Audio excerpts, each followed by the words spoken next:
Hello दोस्तों, अपने YouTube channel study bye Ram Rathore में आपका स्वागत करता हूं। आज मैं आपको वेदों के उपवेद, चरक संहिता एवं सुश्रुत संहिता के बारे में बताऊंगा। तो बने रहिए मेरी वीडियो में। वीडियो पसंद आए तो लाइक शेयर करना ना भूलें। हेलो दोस्तों, आपका स्टडी बाय राम राठौर में स्वागत करता हूं।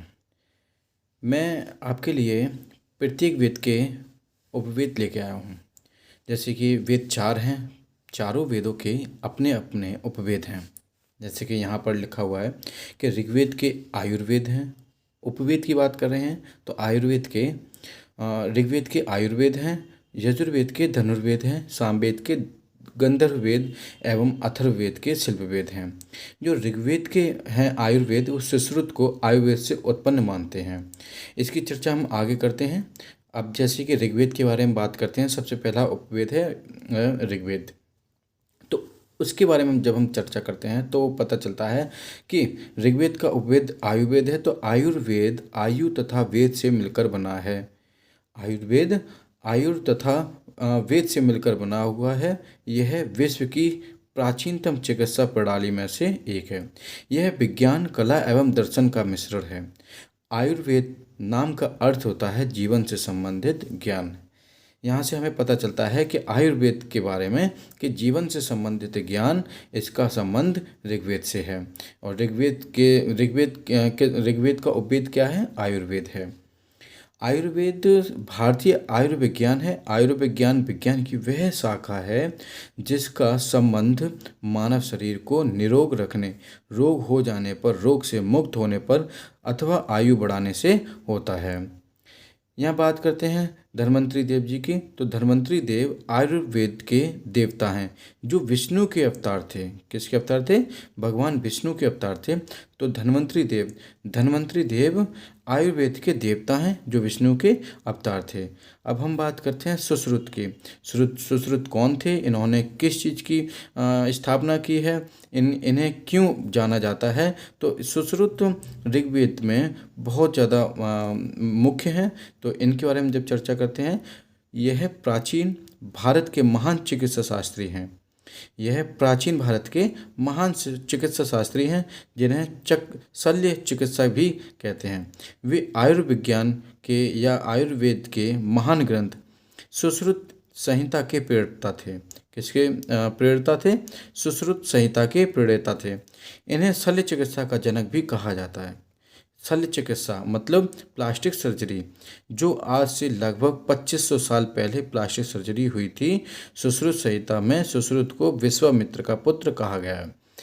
आज के समय में अगर देखा जाए तो प्लास्टिक सर्जरी एक कॉमन सी बात हो गई है। बड़े बड़े जो डॉक्टर होते हैं वो प्लास्टिक सर्जरी करके किसी को भी बदल सकते हैं। मतलब यहाँ और आज से लगभग 2500 साल पहले प्लास्टिक सर्जरी की उत्पत्ति हो चुकी थी। किनके द्वारा? वो हुई थी सुश्रुत के द्वारा। और इसका ज्ञान कहाँ मिलता है? सुश्रुत संहिता मिलता है। और शल्य चिकित्सा के जनक भी सुश्रुत को कहा जाता है। सुश्रुत संहिता में सुश्रुत को किसके पुत्र कहा गया है? भगवान विश्वामित्र के। तो विश्वामित्र के पुत्र सुश्रुत को कहा गया है। इनका जन्म 800 ईसा पूर्व भारत में हुआ था। कहाँ पर हुआ था? 800 ईसा पूर्व भारत में हुआ था। जिनका मुख्य व्यवसाय क्या था? चिकित्सा था। जिनका मुख्य व्यवसाय क्या था? यहाँ पर हम बात करते हैं चिकित्सा। तो सुश्रुत का संबंध किससे था? शल्य चिकित्सा से था। यही सुश्रुत के बाद इनके ही उत्तराधिकारी थे चरक। चरक का संबंध एक कुषाण वंश से था जो वहाँ के एक राजवेद हुआ करते थे। सुश्रुत के बाद आते हैं उनके उत्तराधिकारी चरक। तो चरक कौन थे? चरक सुश्रुत के उत्तराधिकारी थे। सुश्रुत के उत्तराधिकारी चरक थे। यह एक महर्षि एवं आयुर्वेद के रूप में विख्यात थे। वे कुषाण राज्य के राजवेद थे। कहाँ के राजवेद थे? कुषाण राज्य के राजवेद थे। इनके द्वारा रचित चरक संहिता एक प्रसिद्ध आयुर्वेद ग्रंथ है। इसमें रोगनाशक एवं रोग निरोधक दवाओं का उल्लेख मिलता है। इसमें सोना, चांदी, लोहा एवं पारा आदि धातुओं के भस्म एवं उनके उपयोग का वर्णन मिलता है। इसमें क्या क्या मिलता है? इसमें सोना, चांदी, लोहा एवं पारा आदि धातुओं के भस्म एवं उनके उपयोग का वर्णन मिलता है। तो चरक ने किस चीज़ की रचना की थी? इन्होंने चरक संहिता की रचना की थी। और चरक संहिता एक प्रसिद्ध आयुर्वेद ग्रंथ है। इसमें रोगनाशक एवं रोग निरोधक दवाओं का उल्लेख मिलता है। अब हम बात करते हैं यजुर्वेद का। यजुर्वेद का जो उपवेद था वो क्या था? धनुर्वेद था। तो यजुर्वेद के धनुर्वेद के बारे में बात करते हैं। यजुर्वेद का उपवेद धनुर्वेद है। इसके द्वारा धनुष विद्या एवं सैन्य बल आता है। इसके द्वारा क्या आता है? धनुष विद्या आती है और सैन्य बल आता है। दूसरे शब्दों में अगर कहा जाए, धनुर्वेद भारतीय सैन्य विज्ञान का दूसरा नाम है। भारतीय सैन्य विज्ञान का दूसरा नाम क्या है? धनुर्वेद है। धनुर्वेद वह शास्त्र है जिसमें धनुष चलाने की विद्या का निरूपण होता है। प्राचीन काल में प्राय सभी देशों में इस विद्या का प्रचार था। भारत के अतिरिक्त फारस, मिस्र, यूनान तथा रोम आदि के प्राचीन इतिहासों और चित्रों आदि के देखने से उन सब देशों में इस विद्या का प्रचार का पता चलता है। एक बार फिर मैं इन चीज़ों को बता देता हूँ कि धनुर्वेद वह शास्त्र है जिसमें धनुष चलाने की विद्या का निरूपण होता है। प्राचीन काल में प्राय सभी देशों में इस विद्या का प्रचार था। भारत के अतिरिक्त फारस, मिस्र, यूनान तथा रोम आदि के प्राचीन इतिहासों और चित्रों आदि के देखने से उन सब देशों में इस विद्या के प्रचार का पता चलता है। वैशंपायन कौन थे? वैशंपायन द्वारा रचित नीति प्रकाश नामक ग्रंथ से धनुर्वेद के बारे में जानकारी मिलती है। तो ये एक, अगर हम देखा जाए तो एक इम्पोर्टेंट है। ये एक यहाँ से क्वेश्चन मिला है कि वैशंपायन द्वारा रचित। अगर यहाँ बात की जाए नीति प्रकाश किसकी रचना थी या नीति प्रकाश नामक ग्रंथ किसने लिखा था? वो वैशंपायन ने लिखा था। तो वैशंपायन द्वारा रचित नीति प्रकाश नामक ग्रंथ में धनुर्वेद के बारे में जानकारी मिलती है। किसके बारे में जानकारी मिलती है? धनुर्वेद के बारे में जानकारी। सामवेद के बारे में बात करते हैं तो सामवेद का उपवेद गंधर्व वेद था। गंधर्व वेद 4 उपवेदों में से एक है। गंधर्व वेद 4 उपवेदों में से एक है। अन्य 3 उपवेद हैं आयुर्वेद, धनुर्वेद और शिल्पवेद। गंधर्व वेद के अंतर्गत क्या क्या आता है? गंधर्व वेद के अंतर्गत भारतीय संगीत, राग, सुर, गायन तथा वाद्य यंत्र आते हैं। भारतीय आचार्यों ने इसे पंचम वेद या गंधर्व वेद की संज्ञा दी है। जो भारतीय आचार्य थे उन्होंने इसे पंचम वेद की रचना दी है। जो गायन संगीत का मतलब गायन संगीत के लिए जो वेद है वो सामवेद है। सामवेद का उपवेद गंधर्व वेद है। इसे एक पंचम वेद की संज्ञा दी है। अथर्ववेद का उपवेद, अब हम बात करते हैं अथर्ववेद के उपवेद के बारे में। तो अथर्ववेद का उपवेद क्या था? शिल्पवेद था। शिल्प शास्त्र वह प्राचीनतम ग्रंथ है जिसमें विभिन्न प्रकार की कलाओं तथा हस्तशिल्पों की डिजाइन और सिद्धांत का विवेचन किया गया है। इसमें 64 कलाओं का उल्लेख है जिन्हें बाह्य कला भी कहते हैं। जिन्हें क्या कहते हैं? बाह्य कला भी कहते हैं। इसमें काष्ठकारी, स्थापत्य कला, आभूषण कला, नाट्य कला, संगीत कला, वैदिक नृत्य, काव्य शास्त्र आदि आते हैं। शिल्प शास्त्र में मुख्यतः मूर्ति और वास्तुशास्त्र में भवन, दुर्ग, मंदिर और आवास आदि के निर्माण का वर्णन मिलता है। मतलब यहाँ कहा गया है कि शिल्प शास्त्र में मुख्यतः मूर्ति और वास्तुशास्त्र में भवन, दुर्ग एवं मंदिर। तो भवन, दुर्ग, मंदिर किस में आते हैं? वास्तुशास्त्र में आते हैं। और शिल्प शास्त्र में मूर्ति आती है और आवास आदि के निर्माण का वर्णन मिलता है। वात्स्यायन ने जिन 64 कलाओं की नामावली कामसूत्र में, उन सभी कलाओं के नाम यजुर्वेद के तीसरे अध्याय में मिलते हैं। इस अध्याय में कुल 22 मंत्र हैं जिसमें 4 मंत्र से लेकर 22 मंत्रों तक उन्हीं कला एवं कलाकारों का उल्लेख मिलता है। मतलब क्या क्या है कि इस अध्याय में कुल 22 मंत्र हैं जिसमें 4 मंत्र से लेकर 22 मंत्रों तक उन्हीं कला एवं कलाकारों का उल्लेख मिलता है। तो मैंने इस वीडियो में आपको वेदों के उपवेदों के बारे में बताया है। मैंने इस वीडियो में ऋग्वेद की, मतलब इससे पहले की जितनी भी वीडियोस थी तो उसमें सभी ऋग्वेद से संबंधित थी। अब मैं जो टॉपिक लाऊंगा वो यजुर्वेद से संबंधित होगा। ये जिसमें चरक के बारे में, सुश्रुत के बारे में और वेदों के उपवेद के बारे में बताया गया है। ये काफ़ी इम्पोर्टेंट टॉपिक है। तो ऋग्वेद से आपका एक भी क्वेश्चन बाहर नहीं जाएगा। अगर मन लगा के इसे देख लिया, पढ़ लिया और लिख लिया तो आपसे एक भी क्वेश्चन नहीं छूटेगा। आपके आने वाले एग्ज़ाम की तैयारी काफ़ी बेहतर हो जाएगी। तो आपको अगर ये वीडियो अच्छी लगी हो तो लाइक, शेयर एवं सब्सक्राइब कर नोटिफिकेशन को ऑन कर लीजिए, बेल आइकन को प्रेस कर लीजिए, जिससे आपको आने वाली सारी वीडियो सबसे पहले मिल सकें। धन्यवाद। हेलो दोस्तों, मैं एक बार फिर से आपका अपने YouTube channel study by Ram Rathore में स्वागत करता हूं। मैं इस वीडियो का पार्ट 4 लेके आया हूं और इस पार्ट 4 में आपके लिए काफ़ी चीज़ें महत्वपूर्ण हैं। तो इस वीडियो को देखते रहिए और अपने तैयारी को और बेहतर करते रहिए। धन्यवाद। चलो चलिए चलते हैं वीडियो की ओर। नमस्कार दोस्तों, मैं एक बार फिर से आपका अपने यूट्यूब चैनल में स्वागत करता हूं। मैंने आपको पहले की वीडियो में उत्तर वैदिक काल की कुछ राजनीतिक व्यवस्था के बारे में बताया था। आज मैं उत्तर वैदिक काल का ही एक सामाजिक व्यवस्था वर्णक्रम है जिसके बारे में मैं बताता हूँ। जैसे उत्तर वैदिक सामाजिक व्यवस्था मतलब यहाँ की जो सामाजिक व्यवस्था कैसी थी, उस समय के लोग किस प्रकार से रहते थे, तो उसके बारे में चर्चा करते हैं। जैसे वर्ण व्यवस्था का आधार कर्म पर आधारित ना होकर जन पर आधारित होने लगा। इस समय लोग स्थायी जीवन जीने लगे तथा परिवार पितृसत्तात्मक हो गया। मतलब ये कह रहा है कि यहाँ का जो वर्ण व्यवस्था था वो कर्म पर आधारित ना होकर वो जन पर आधारित हो गया और स्थायी जीवन जीने की आशा भी बन गई। मतलब स्थायी जीवन जीने लगे। अब इधर उधर रहने की व्यवस्था को ख़त्म कर दिया गया। मतलब जो कबीले लोग हुआ करते थे, वो कहीं कबीला यहाँ डाला, कहीं वहाँ बनाया, तो अलग अलग लोग रहते थे। तो इस प्रकार से उस व्यवस्था को ख़त्म कर दिया गया और स्थायी घर बनाकर रहने लगे। परिवार पितृसत्तात्मक हो गया। मतलब अब जो मुखिया होगा वो पिता ही होगा परिवार का, इस चीज़ को निश्चित कर दिया गया था। इसी काल में संयुक्त परिवार की भी प्रथा बन गई। मतलब लोग बाग एक साथ रहने लगे। इसी काल में ही चार वर्ण इसी काल में स्थापित हो गए। चार वर्ण इसी काल में स्थापित हुए, जैसे पुरोहित, क्षत्रिय, वैश्य और शूद्र। ये चार वर्ण हैं, ये इसी काल में ही स्थापित हुए। यज्ञ का महत्व बढ़ा एवं ब्राह्मणों की शक्तियों में अपार वृद्धि हुई। ऐत्रेय ब्राह्मण में इन चार वर्णों का उल्लेख मिलता है।